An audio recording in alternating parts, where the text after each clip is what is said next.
안녕하세요. 사랑하는 성도 여러분들, 주님의 이름으로 여러분들을 문안합니다. 오늘은 고린도전서 15장 29절부터 34절까지 말씀에 대해 함께 생각해 보도록 하겠습니다. 지난 몇 주간에 걸쳐서 부활에 대해서 우리 함께 계속 생각을 나누고 있는데요. 바울은 오늘 이 부활을 우리가 삶을 살아가는 태도, 또 윤리와 도덕의 테두리 안에서 살아가야 하는 그 근간에 바로 부활이 있다라고 이야기를 하고 있습니다. 이와 같은 바울의 관점은 사실은 굉장히 새롭고 놀라운 주장입니다. 기존의 구약의 율법의 관점에서 본다면 하나님의 말씀이 윤리의 기준과 윤리의 잣대가 되는 거죠. 살인하지 말아라, 도둑질하지 말아라, 이런 말씀들을 기준으로 해서 살인을 하는 사람은 악, 하지 않는 사람은 선, 이런 식으로 지금 윤리가 기준이 되는 거거든요. 그러니까 이건 하나님의 말씀인 동시에 일종의 오늘날로 말한다면 여러 가지 형법적인 규정들이었다라고 표현을 할 수 있을 겁니다. 그런데 바울은 오늘 우리가 어떻게 살아가야 하는가에 대한 질문을 구약적인 관점에서 생각하는 것이 아니라 부활이라는 새로운 관점을 통해서 지금 바라보고 있다는 것이죠. 죽은 자들이 다시 살아나지 못한다면, 부활하지 않는다면, 죽음 이후에 새로운 삶이 만약 없다고 한다면 우리가 똑바로 살아야 될 이유가 어디에 있느냐, 바르게 살아야 될 이유가 어디에 있느냐, 이렇게 지금 이야기를 하고 있는 거예요. 그러면서 이 부활의 소망이 있기 때문에 31절 말씀 굉장히 유명한 말씀인데요. 내가 그리스도 예수 우리 주 안에서 가진 바 너희에 대한 나의 자랑을 두고 단언하는 나는 날마다 죽노라.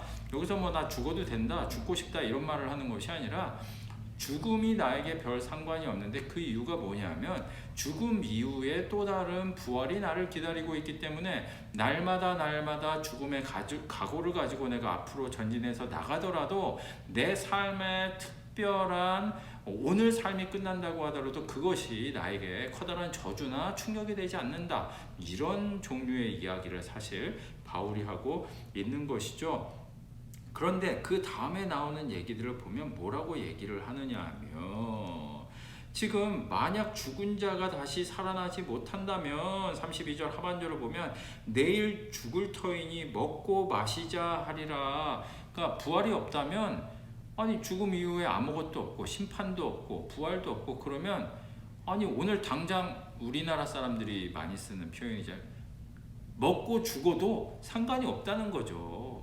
무슨 짓을 해도 상관이 없다는 거예요. 어차피 죽으면 끝인데 오늘 하루를 내가 그렇게 열심히 살 필요도 없고 이렇게 고통스러운데 견디면서 살 필요도 없고 그냥 남의 거 뺏고 사기치고 도둑질하고 강도하고 그래서 오늘 하루를 즐겁게 살 수가 있다면 그렇게 살지 않을 이유가 뭐가 있겠느냐. 만약 부활이 없다면 모든 사람들이 그렇게 살아가게 될 것이고 그래도 된다. 이런 얘기를 지금 하고 있는 것입니다. 그러면서 33절 말씀 그래서 속지 말라. 악한 동무들은 선한 행실을 더럽히나니 여기서 말하는 악한 동무들은 어떤 악한 동무들? 뭐 욕하고 때리고 이런 동무들?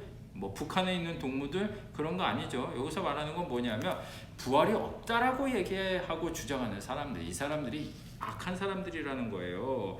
그래서 이런 사람들은 선한 행실을 더럽힌다는 거예요. 왜? 부활이 없으니까. 죽으면 끝이니까. 죽으면 땡. 그 다음에 무로 돌아가고 아무것도 없어.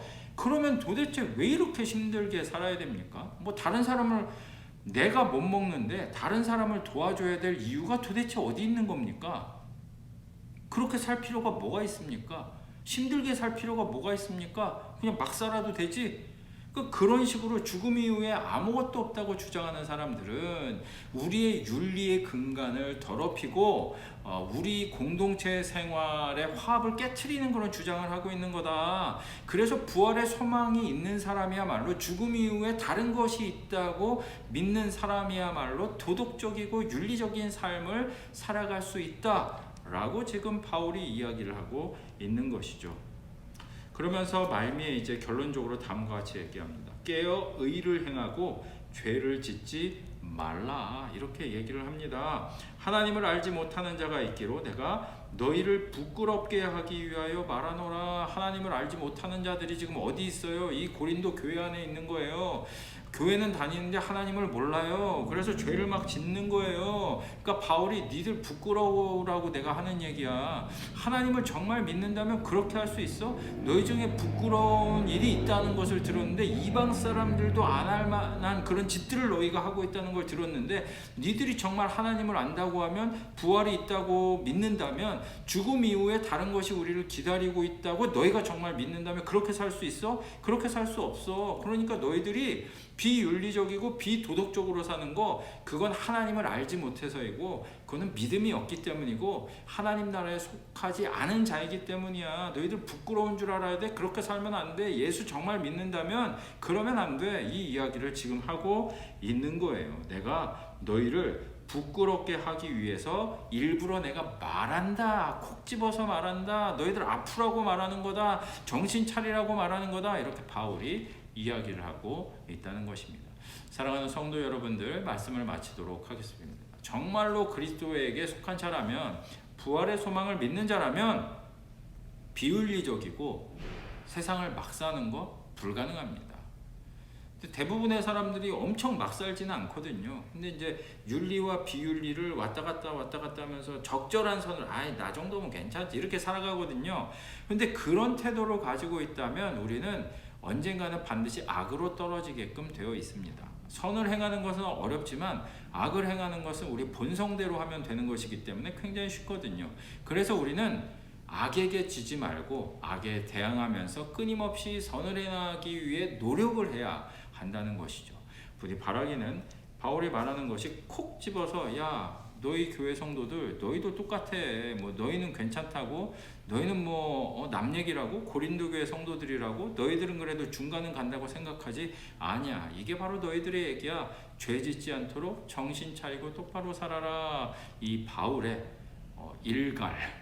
바울의 콕 집어서 얘기하는 거 이게 저와 여러분들의 말씀이 되어서 우리 모두가 선을 행하기 위하여 더욱더 노력하고 악을 멀리 하실 수 있는 모든 성도님들이 되시기를 주님의 이름으로 축원드립니다.